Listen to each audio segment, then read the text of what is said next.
अस्सलामुअलैकुम, मैं हूं एहसान इमाम। आप देख रहे हैं मेरा YouTube channel Bahria town Karachi. Update लेके आपके साथ टाइम टू टाइम मैं अपने इस चैनल के तवज्जुह से आपके साथ ज्वाइन होता हूं और कोशिश ये होती है कि बैरिया टाउन कराची से रिलेटेड जो भी आपको अपडेट हो वो टाइम टू टाइम प्रोवाइड कर दी जाए। और गुज़श्ता कुछ अरसे से बहुत कम मैं अपने व्लॉग कर पा रहा हूँ और उसमें बहुत सारे रीजंस हैं। ऑब्वियसली मार्केट की सिचुएशन आप लोगों के सामने ही है। कुछ हालात इस नज़र हुए हुए कि वो ज़्यादा अपडेट देना भी ना कुछ मुनासिब नहीं होता, आप चीज़ों को समझते हैं ना। तो आज हम बेसिकली जो डिस्कस करने जा रहे हैं वो रेंटल के हवाले से डिस्कस करेंगे और ये वीडियो उन दोनों के लिए बड़ी इंपॉर्टेंट है जिनकी बैरिया टाउन कराची में ऑलरेडी बिल्ड प्रॉपर्टी मौजूद है और वो एज अ रेंटल वहाँ से एक अच्छा इनकम हासिल भी कर रहे हैं। और उन लोगों के लिए भी वीडियो आज की बहुत इंफॉर्मेटिव होगी जो बैरिया टाउन कराची में एज अ टेनेंट जो है आना चाहते हैं, क्योंकि टेनेंट और ऑनर के दरमियान का जो ताल्लुक होता है ना वो बड़ा लॉन्ग टर्म होता है। जब हम at the time of agreement sign कर रहे होते हैं ना, चाहे वो 11 महीने का हो या 2 साल का हो, तो वो उतना ही तवील जो है आप लोगों का एक आपस का ताल्लुक भी होता है। अच्छा, ये सर्विस हम प्रोवाइड कर रहे होते हैं यहाँ पर बेस सर्विलांस हमारे पास मौजूद है। जो हमारे ऐसे क्लाइंट जो कि ओवरसीज है और वो डिटेल में ये तमाम चीजों को लुक आफ्टर नहीं कर सकते, ऑब्वियसली कुछ टाइम्स की वजह से और अवेलेबिलिटी की ना होने की वजह से, तो वो हम पे काफी बिलोंग करते हैं कि यार आप देख लें कोई अच्छा टैलेंट है और आप बेहतर समझते हैं तो आप जरूर जो है उनको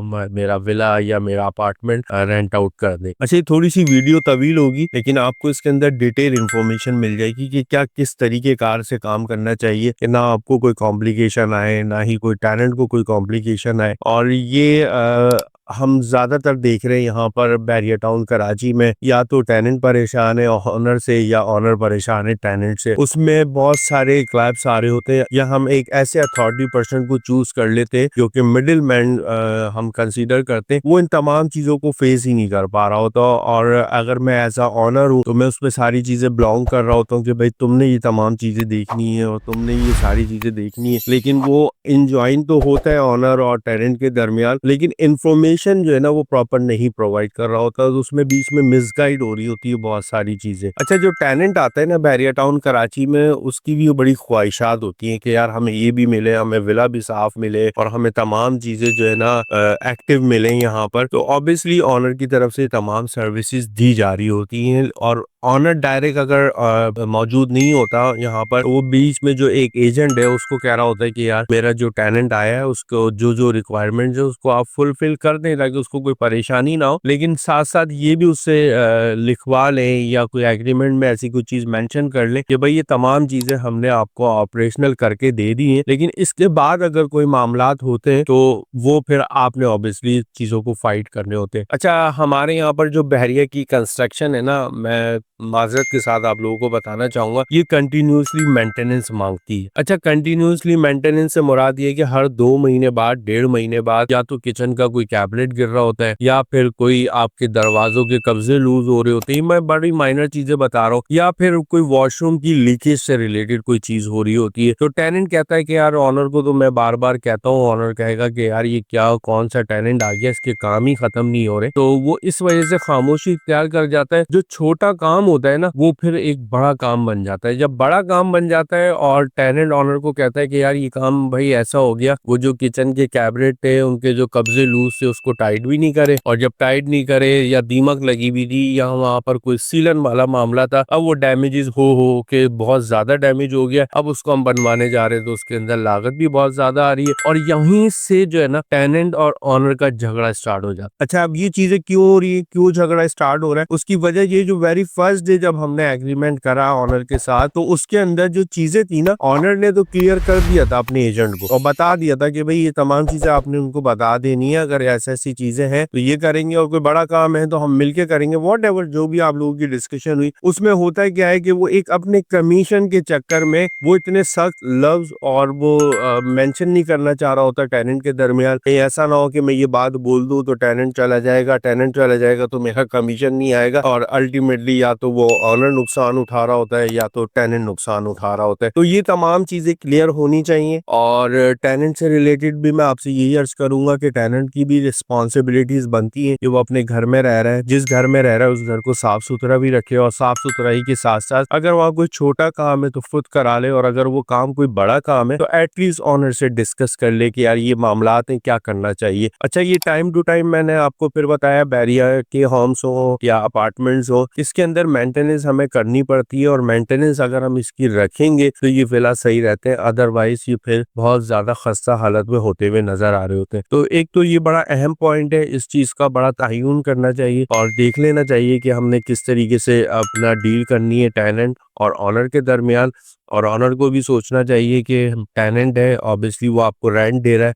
और वो रेंट इसलिए दे रहा है कि वो आपकी जगह को इस्तेमाल कर रहा है, तो आपको भी थोड़ा सा ख्याल रखना चाहिए, और आपसे ज़्यादा टेनेंट को ख्याल करना चाहिए, क्योंकि टेनेंट आपकी प्रॉपर्टी पे मौजूद होता है। बहुत सिंपल तरीक़ेकार है। अभी हमारे यहाँ पर बेशतर कंप्लेंट्स ये आई हैं कि रेंट नहीं दिया या रेंट दे दिया तो यूटिलिटीज इतनी ज्यादा चढ़ गई और हमारा जो टेनेंट है वो बहरिया टाउन कराची से मूव कर गया। अच्छा, इतना आसान नहीं है मूव करना ना, और ये अपने जहन में आप रखिएगा। और ये बात मैं आपसे इसलिए कह रहा हूँ क्योंकि बहरिया यहाँ से ना सामान ले जाने देता है और न ही यहाँ से कोई मूवमेंट करने देता है। अगर बहरिया टू बहरिया कोई मूवमेंट है तो वो तो किसी हद तक हो जाती है, वो हमने देखा है बहुत ज्यादा ना। अभी रिसेंटली मेरे क्लाइंट है, वो शायद मुझे वॉच भी कर रहे हो, उनके साथ बड़ा एक हादसा हुआ, 2-2.5 लाख रुपए की ऑलमोस्ट यूटिलिटीज थी, और वो टेनेंट के साथ यही झगड़ा बना था काम के हवाले से। अल्टीमेटली उसने कहा कि ठीक है भाई, मैं आपकी तमाम अदायगी दे दूंगा और चला जाऊंगा। अल्टीमेटली वो यहाँ से बहरिया टाउन कराची के एक प्रेसेंट से निकल के दूसरे प्रेसेंट चला गया, और बहरिया ने उसको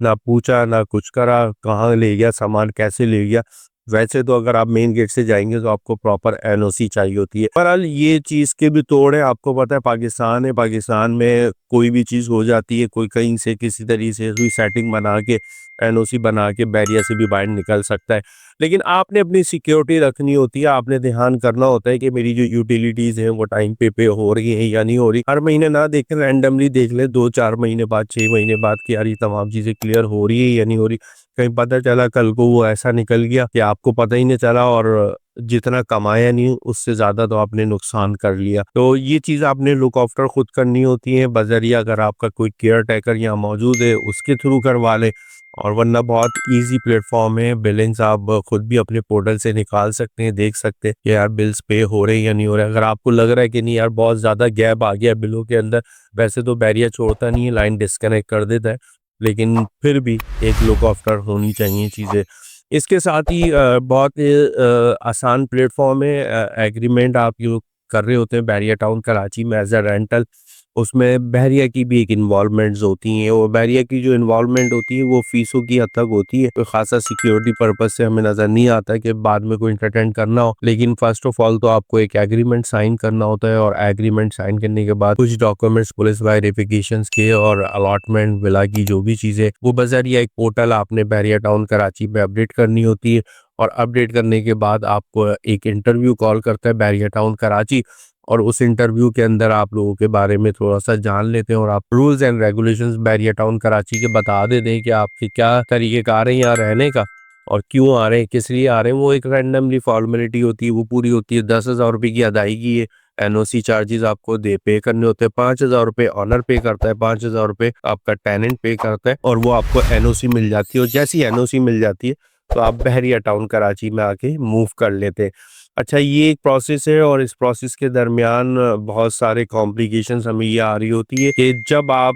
अपनी डील को सक्सेस कर लेते हैं, आपका एग्रीमेंट हो जाता है 3+3 या 3+2 वॉट एवर, जो भी अमाउंट तय पाता है, और उसमें फिर आप एजेंट का 1%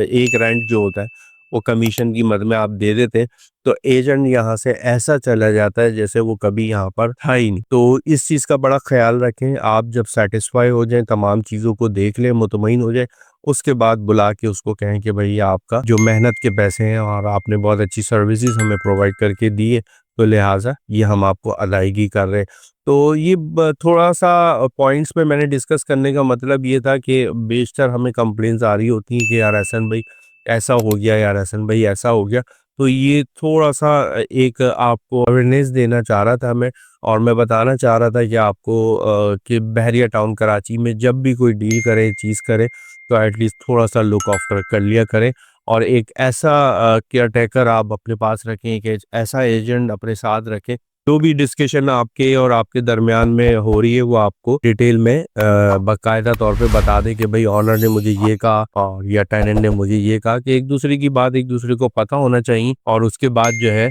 बाद में भी लुक आफ्टर करता रहे, कोई रेंटल के हवाले से कोई इस किस्म की कोई प्रॉब्लम तो नहीं आ रही, कोई मसला मसाइल तो नहीं है, तो ऑब्वियसली उससे टेनेंट भी खुश रहता है और ऑनर भी खुश रहता है। इजाज़त चाहता हूँ इस उम्मीद के साथ कि आप सब लोग खैरियत से होंगे। फिर इंशाल्लाह हाजिर होऊंगा किसी एक नए टॉपिक के साथ। इजाज़त चाहता हूँ। अस्सलाम वालेकुम।